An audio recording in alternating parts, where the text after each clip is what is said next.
We're crossing now live to join the people that have gathered at the Nelson Mandela Foundation, where the Deputy President is now speaking at the commemorations of the 3rd anniversary of the passing of Nelson Mandela. Let's go there now before you watch sport on SABC 3. Formation of Umkhonto weSizwe, with Madiba as the first Commander-in-Chief. And it is quite telling today that the Deputy Minister in our government, Ayanda Dlodlo, also saw fit to join the struggle and become a soldier in Umkhonto weSizwe. We have a lot to be grateful for people who were courageous, for people who were determined to make sure that we win our freedom. People like Deputy Minister Ayanda Dlodlo. The decision to form the People's Army to fight an apartheid regime that was armed to the teeth was an act of courage and resolve by many who were willing to sacrifice their own lives so that we could all be free. Its mere formation gave our people hope, people who continued to bear the brunt of the increasingly brutal apartheid state. Later this week, we will mark the 20th anniversary of the signing into law by Madiba of our country's democratic constitution. It was a moment of great jubilation as the South African nation was born. The constitution that Madiba signed became the birth certificate of our nation. And with that one signature, the solemn promise of a democratic, non-racial, and non-sexist South Africa, which was handed down from generation to generation, was fulfilled with one signature. Today we were talking with Dr. Leon Wessels, and he brought up the question of the pen that signed, with which Madiba signed the Constitution. And he asked Mr. Cyril Houghton, where is the pen? You are the repository of Madiba's artifacts and everything. Is the pen that signed the Constitution here? Dr. Leon Wessels asked. Mr. Houghton says, no, it isn't here. He doesn't know where it is. Now, Dr. Leon Wessels remembers that after Madiba signed the Constitution, I was standing next to him just to make sure he signs. That's all I was interested in. I just wanted him to sign. And Leon Wessels was standing on the other side, and he took out this wonderful pen, and he handed it over to Madiba. And Madiba signed our birth certificate. After signing our birth certificate, Leon Wessels put it in his jacket again. But someone from some dark corner appeared and said, give me the pen. And Leon surrendered the pen. So Leon Wessels and I have now started a new project once again to try and find the pen. So if you know where that pen is, please let us know. The freedoms for which so many people had fought, side by side, throughout their lives, had been won by Madiba's signature. As we reflect on these moments in our past, moments of pain, of sorrow, of courage and fortitude, of triumph and celebration, we are bound to ask, how will history remember this moment in the life of our young democracy and our young nation? 20 years after the adoption of our democratic constitution, we are bound to reflect, as Mr. Houghton did, on whether we have given concrete expression to the aspirations that that Constitution embodies. It is a relevant question, and it is a question that we must ask. We have to ask ourselves whether, as the preamble of our Constitution endears us, whether we have healed the divisions of the past. Have we established a society based on democratic values, social justice, and fundamental human rights? Have we done so? Have we improved the quality of life of all South Africans, and not just some? 20 years after the adoption of our democratic constitution, I think we can make bold to say that we have made remarkable progress. We have made progress. In a recent report on life in South Africa, the very analytical Institute of Race Relations tracked various measures of development since 1994. And in their report and in their summarizing of these findings, they say that amidst the turmoil, it sees the story of a young democracy that has made a vast amount of progress in fields ranging from the economy and employment to living standards, to poverty, education, health, and as well as crime. It says, most importantly, we should not lose sight of the gains the country has made, lest we become too pessimistic and cynical about our future and fail to build on the solid foundations that have been laid over the past 2 decades. That's what the Institute of Race Relations says. It confirms that something that many of us have always known to be true. But it is always better to hear it from a critical voice, from an analytical voice, and it is always better to hear it from a voice that does not depict itself as a government spokes institution. Working together, we have built robust and durable democratic institutions, institutions that are functioning well. Our judiciary, you could say, is second to none in the world. Institutions such as our Reserve Bank that manages and monitors our economy, institutions such as the Public Protector that has become a thorn in the side of many of us. As a country, we have done much to push back also the frontiers of poverty and to meet the basic needs of millions of our people. This is something that we should not discount, dismiss, or discard. It is real. Many of our people's lives have been improved. Many of our compatriots have been lifted out of poverty. And according to the Institute of Race Relations, extreme poverty amongst Africans has seen a real decline of over 60% since 2002. The Institute continues to say that over 1,000 houses have been built, and this is their measure, every day since the year we adopted our Constitution.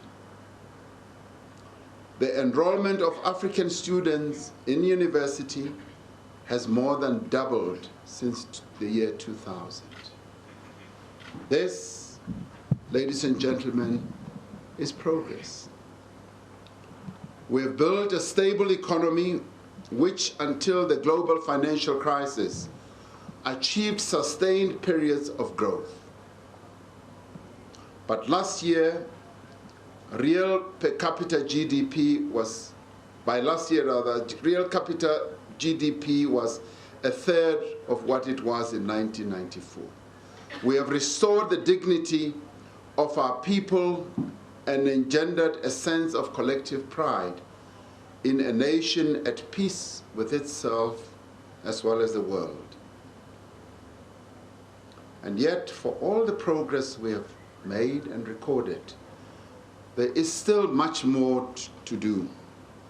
We have, as Madiba has said, climbed a great hill, yet we know that there are many more hills that still need to be climbed.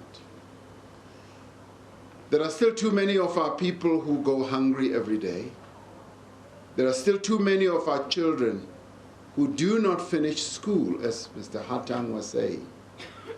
Too many people in our country still cannot find work. Too many of our people still live in fear. Too many have yet to fully realize the rights that are contained in the Constitution that Madiba signed into law 20 years ago. This is our reality.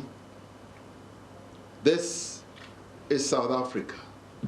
We have made progress on the one hand, and yet there is still much more to be done.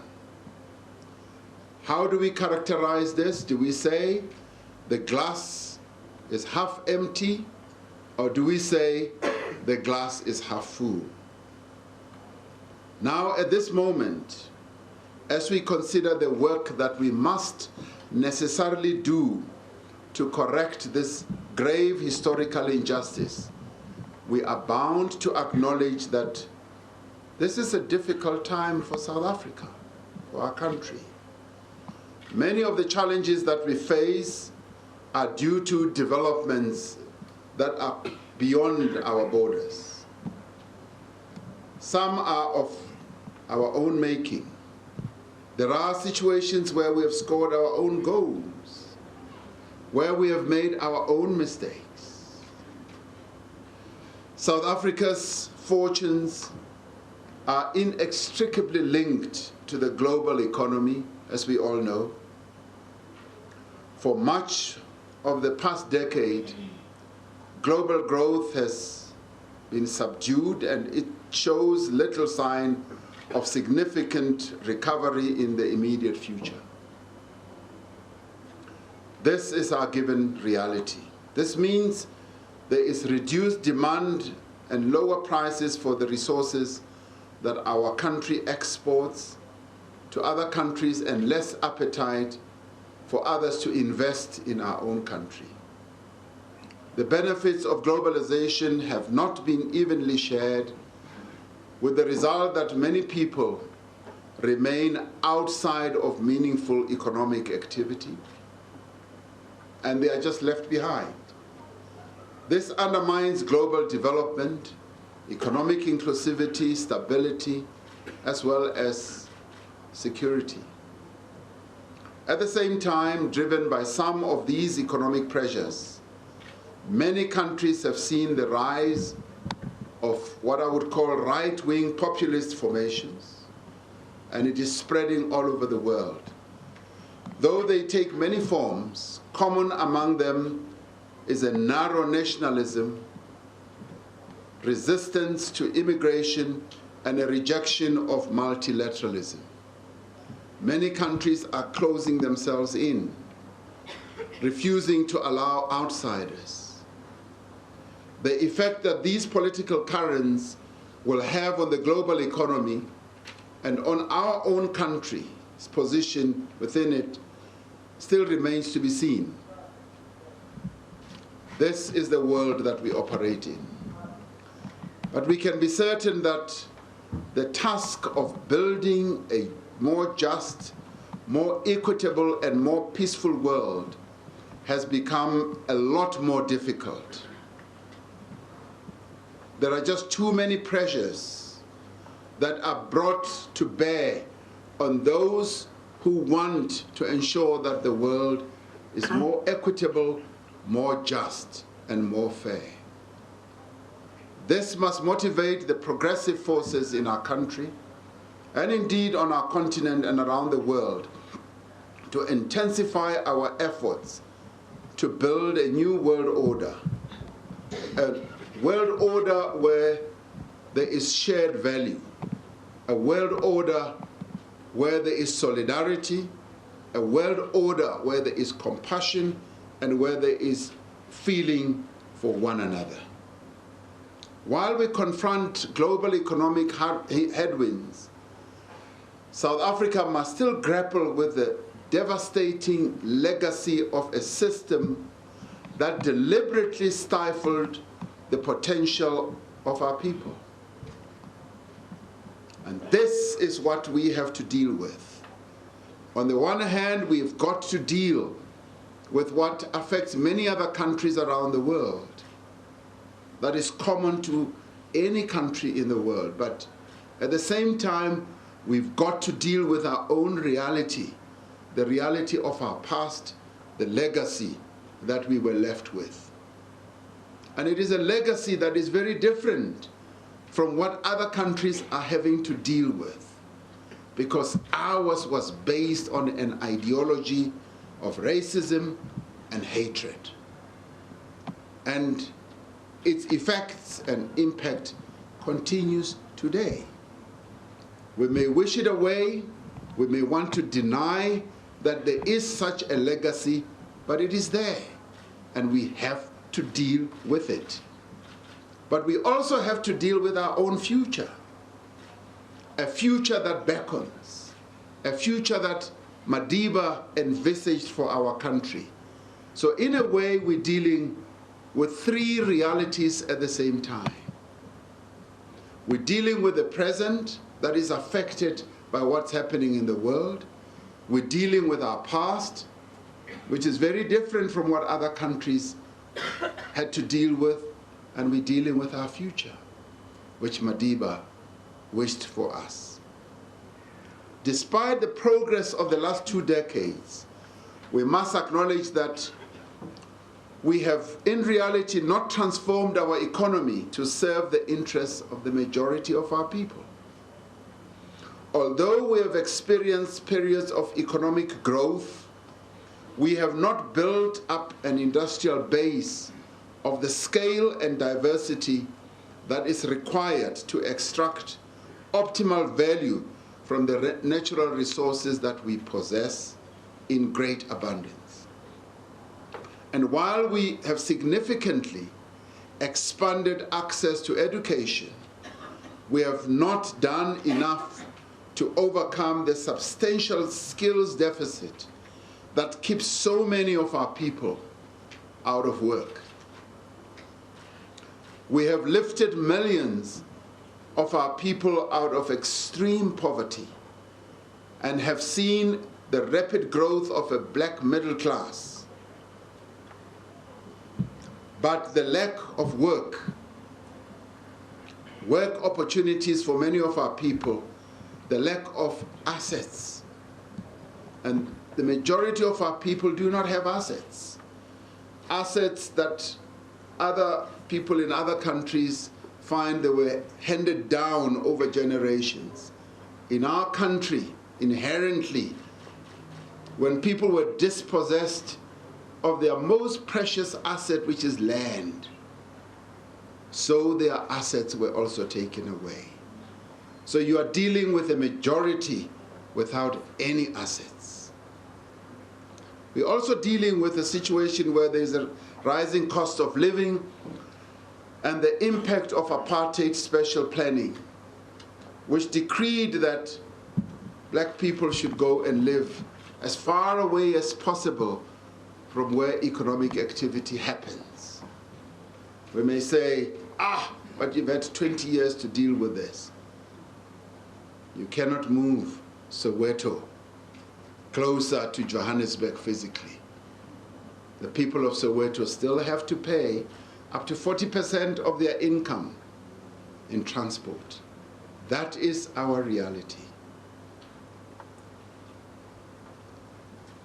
All this contributes to poverty and to inequality. As we grapple with these economic and social challenges, we must acknowledge too a sense of unease exists about developments in the political sphere. Naturally, our people are worried about what they observe happening on an ongoing basis in the political sphere. While we should be cautious not to exaggerate reports of discord within the state and in some of our public institutions, we cannot ignore the fault lines that appear to have emerged in our body politic. Nor can we ignore the fault lines that appear to have emerged in the Congress movement, Madiba's Congress movement, and in the broader alliance. This we cannot ignore, and we cannot hoodwink our people and say, these do not exist. These are developments about which we must all be concerned, because should they continue unchecked, our progress may be arrested and our dream of a better society may forever be deferred. We therefore find ourselves at a moment when the remarkable achievements of the last 20 years face the real prospect of being eroded. We risk being diverted from the path we have chosen. It is at a time like this that we are called upon to look into our past. It is perhaps at moments like these that we should seek counsel from the lives of our forebears, those who have come before us. We are called upon to remember the legacies, the struggles, the values, and the qualities of great leaders of our people. We are called upon at this moment to reflect on the history of our movement, the principles for which it has stood, and the ideals for which it has fought, and for which we continue to fight. It is at this moment that we look back, and what comes in our minds and our faces are the gigantic leaders our movement has ever produced and our country has been bequeathed with. The Albert Lutulis of this world, the Walter Sisulus of this world, the Oliver Tambo of our country, Nelson Mandela, Lillian Ngoyi, Albertina Sisulu, and indeed many others, Joe Slovo, Helen Joseph, and many others. At the center of the historical mission of the Congress movement is the task of uniting all South Africans for the complete liberation of our people from all forms of discrimination and oppression. That is the mission of our Congress movement. As we confront the manifold challenges of the present, we need to place this imperative at the center of all our efforts. For this is a moment that calls for the unity of the movement and the unity of our people. It calls for unity in action, and we need to emulate the united mass action of the 1940s, the 50s, the 70s, and the 80s, because the unity we achieved throughout those difficult and dark days empowered the ordinary masses of our people to change the course and the destiny of our country. And such is the power of united action. And it was through this united action that Nelson Mandela, Oliver Tambo, Walter Sisulu, and all the other leaders were able to draw great strength great resilience to lead our people to freedom.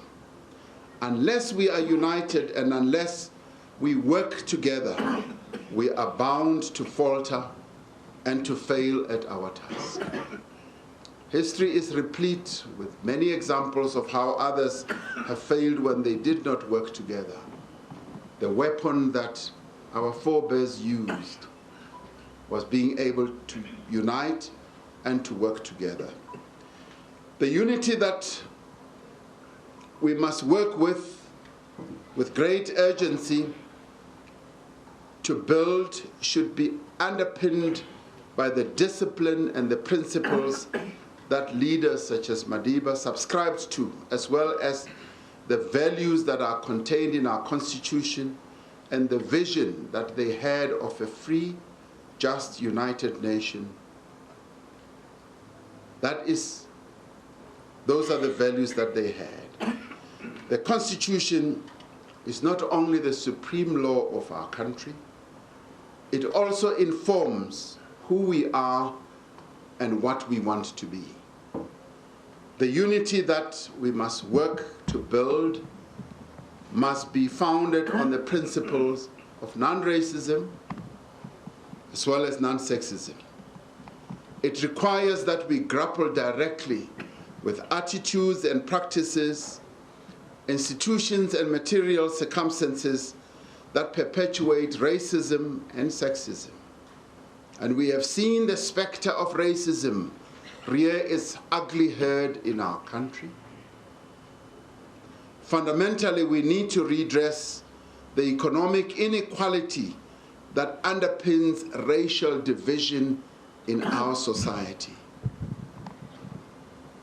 We should be worried, as I was, when the advisory panel that we appointed to look at the issue of the national minimum wage came back with a report that said 50% of South Africans live below the minimum living level, meaning that 50% of South Africans, working South Africans, earn below 4,000 rand a month. When we announced the national minimum wage, someone said, we would like to see whether Cyril Ramaphosa can live on 3,500. And they're right, I cannot. Because what the panel came up with is not a living wage. We are still far from a living wage. But we should all be concerned as South Africans that more than 50% of our compatriots who are working are the working poor. They work, but they remain poor. They work and earn far less. 47% of them earn far less than 3,500. And as we ponder and deal with this matter, we obviously have to deal with a very delicate balance of what do we do if we raise the minimum wage to a higher level and wipe out a lot of jobs. Should there be a balance that we should strike? What is clear in our minds is that through this effort, we need to lift more than 7 million South Africans out of wage inequality. Make sure that they earn a wage that is above a much lower level. And the minimum wage that is being proposed will be the floor below which no South African should ever earn a salary. What it will do, it will give us a springboard upon which we will then begin to continue with the campaign of making sure that South Africans do indeed have a decent life. It should worry us that so many of our compatriots, whilst they are working the working poor. For as long as the natural state of black South Africans is poor and the natural state of a white South African is privileged, we will never succeed in building a non-racial society. We can forget it. For as long as the economic and social conditions of women are inferior to those of men, we will never succeed in building a non-sexist society. There is an urgent need, if we are to be a united nation, to redistribute the wealth of our country. This report I'm referring to has been more than abundant proof that whilst we are regarded as a middle-income country, in reality, we should not even be there, because so many of our people are way below what you could call middle income. A united South Africa requires the restoration of the land to those who work it. It requires meaningful transfer of ownership and control over our country's natural resources, over the means of production to the people as a whole.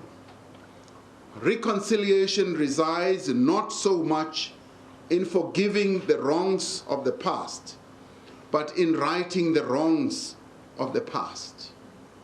These are wrongs that must be corrected. And this is what Madiba would have wished for. And this is what Madiba dedicated his life to.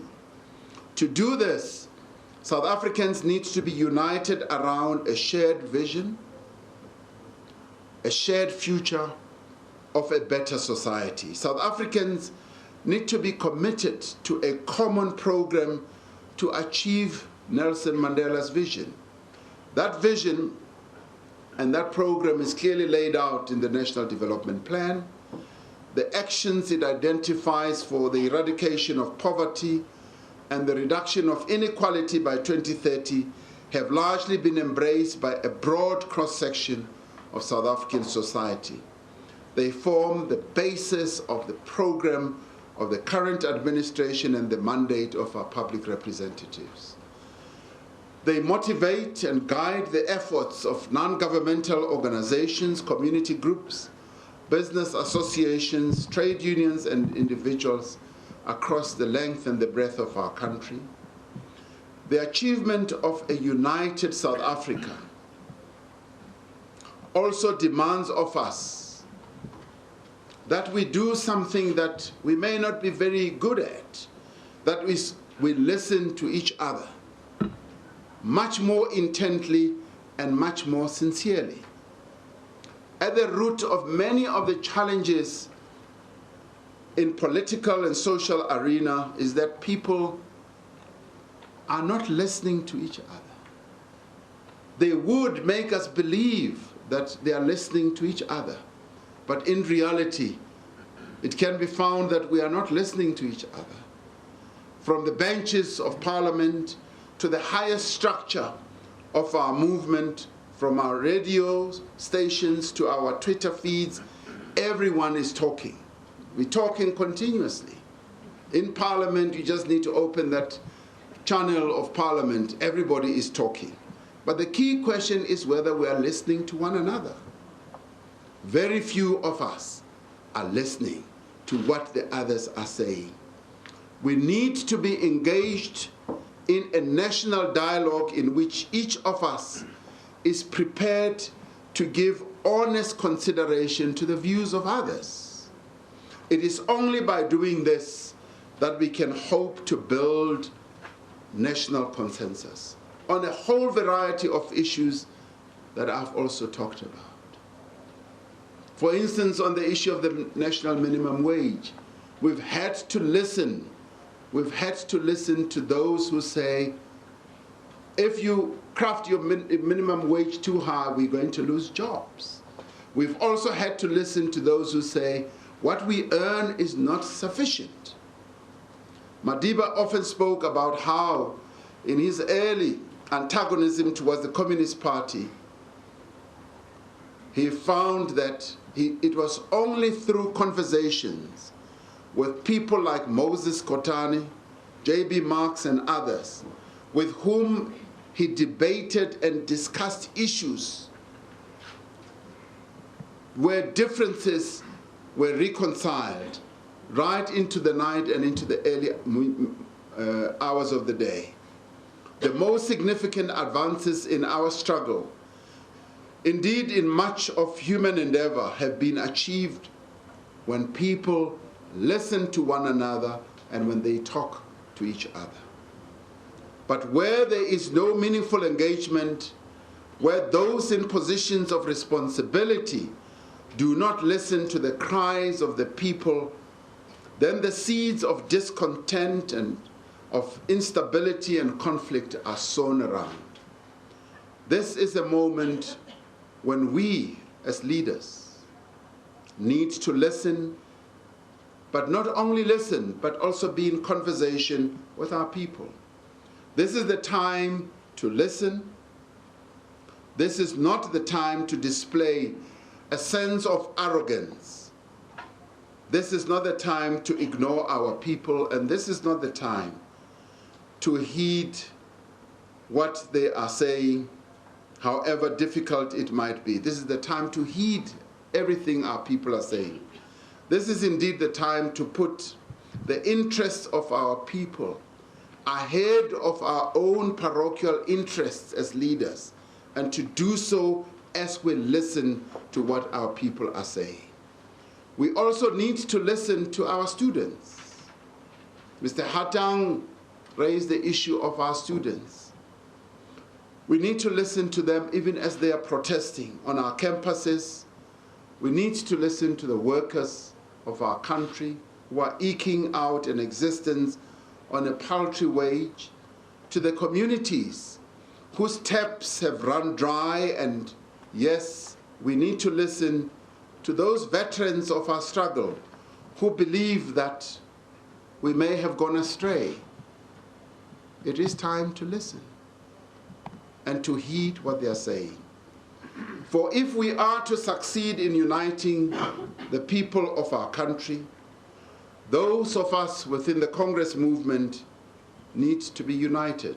Now, as we seek to weather the storms of incumbency, we should recall the words of former President Oliver Tambo at the Kabwe conference in '85, that each member and each leader needs to regard themselves as the principal guardian of the unity of our people and the unity of our movement. It is only through unity that we will become effective agents of social change in our country, and it is only through unity that we can improve the lives of our people. Through united action, we can collectively counter the effects of patronage. It is through united action that we will be able to counter corruption and to deal with the sense of entitlement and also the unrestrained scramble for positions and resources. It is only through unity that we can defeat the virus of consumerism, individualism, and blatant greed. But unity is not the same as closing ranks. Unity is not a conspiracy of silence in the face of misdeeds. Unity is not an excuse to avoid the difficult, painful questions that we need to ask ourselves. That is why, as we work together to tackle the challenge of the present, we must make a concerted effort to correct some of the bad and deviant tendencies that have infiltrated our societies, that have also infiltrated our movement. For as much as this is a moment that calls for unity, it is also a moment that calls for what I would call renewal. It calls for the renewal of the values and the character of the Congress led by Chief Albert Luthuli, Oliver Tambo, Nelson Mandela, Walter Sisulu, Joe Slovo, Lillian Ngoyi, Albertina Sisulu, Charlotte Maxeke. It calls for the restoration of a culture of selflessness a culture of sacrifice, and a culture of service. And it calls for a renewal of the structures of our movement so that they may no longer serve as instruments of self-enrichment, but as instruments of fundamental social change. And it calls for the revival of the moral tenets that guide the conduct and inform the outlook of the members and leaders of our movement. It is at such a moment that the nation turns once again to Nelson Mandela for inspiration, for guidance, for lessons in leadership, because Madiba embodied so much of what we seek in a leader. Although he was one of the most famous figures of the 20th century, he was humble, almost humble to a fault, never arrogant, and devoid of any sense of entitlement.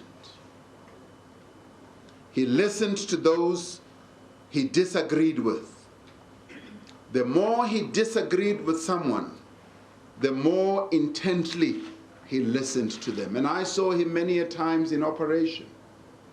If anyone in a meeting would have a contrary view, he would seek them out, not so much as to discipline them, to cajole them in his direction, but it was much more to say, Madiba saying, I want to learn from your wisdom. I want to hear your views. I want you to enrich my views through your points of difference with me. And that was Madiba's true brand. He was always a unifier, never a divider. He was one person who knew that in order to lead our country, he needed to not only to unify the ANC, but he also knew that he needed to unify our country. And by unifying our country, he had to bring everyone along with him, even those who had sworn that they would destroy him and his movement. That is how Madiba approached the task he had at hand. Now more than ever, we need leaders of his quality and integrity, leaders who are committed to serve only the interests of our people. We have to ask ourselves uncomfortable questions, such as, does South Africa today have such leaders? Does our movement have such leaders? Are we living up to the example that Madiba, Tambo, Sisulu, and Luthuli set? Most importantly, are we living up to the expectations of our people? For unless we have leaders who are united, who are credible, who are honest, who listen, who are inspirational, we will not be able to unite not only our movement, but our nation as well. This is also a moment for the renewal that we're talking about across society. We need to renew the promise of a better life for all and reaffirm our shared commitment to the defining values that are inscribed in our birth certificate, our constitution. Though we have held fast to our goal of a better life for all, there is a possibility that with the passage of time and the exigencies of the present, our attention will be diverted and our efforts may also be misdirected. Inherent in any revolution is the risk that the revolution may lose its course. We need to renew the bond of responsibility as well as accountability between the people and those who elected them into government or key positions. We must address the challenges of social distance, challenges of mistrust, and the neglect by public representatives of their duties. We must restore the confidence of the people in the institution of the state by ensuring that we do not allow them to become vehicles for the pursuit of narrow interests or private enrichment. But most importantly, we need to renew the timeless bond between the oppressed masses of our country and the movement that has fought for them and alongside them for over a century. It was in 1997 at the ANC's Mafikeng conference that Madiba handed over the baton of leadership to the next generation with a warning that we should never lose touch with the people of our country. It is our solemn duty to ensure that that never happens. Compatriots, this is a moment for unity. This is a moment for renewal. It is a moment when we need to raise our gaze and look at the future that is better than yesterday and even much better than today. It is a moment where we need to take action. For unless we want history to judge us unfavorably, we must act and to build a united South Africa with a clear vision and a firm plan for the future. We call on all South Africans, black and white, to work together to build a society which belongs to all who live in it. A society in which leaders are elected to serve and the people are empowered to lead. We do want a society where leaders regard themselves as servant leaders rather than leaders who will shout, "Follow my lead." We call on South Africans to continue Madiba's long walk. We need to continue it because we are a resilient people. Perhaps just as resilient as he was, and maybe less brave than he was. We are an industrious people. Even at the most difficult moments in our history, we have been capable of the most astonishing achievements. We still do have many hills to climb. Many hills indeed, as Madiba said. I recall very fondly the quotation in Madiba's book. And I miss Madiba more when I remember his moving and touching words about his journey when he said, "I have walked that long road to freedom. I have tried not to falter. I have made many missteps along the way, but I have discovered the secret that after climbing a great hill, one only finds that there are many more hills to climb.